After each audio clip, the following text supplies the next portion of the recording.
આજે તો હેલિકોપ્ટરનો દરવાજો ખોલીને અંદર જવો બેહવા ગયો તો બફારો ચાલુ, સીધો બાયણે નીકળી ગયો.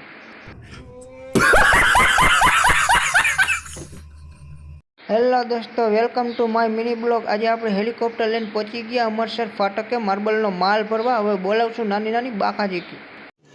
रुको जरा, सबर करो, बोला धक्का मुक्की नहीं करने का, आराम से लेने का.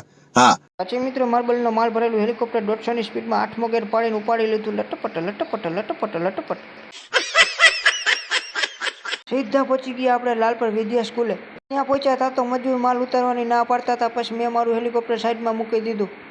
હું વિચારમાં પડી ગયો, આટલો માલ હું એકલો કેમ ઉતારીશ. પછી જેમ તેમ કહીને માલ ખાલી કરી નાખ્યો ને આપણે હેલિકોપ્ટરમાં પૂટી ભરીને પહોંચી ગયા માટેલ.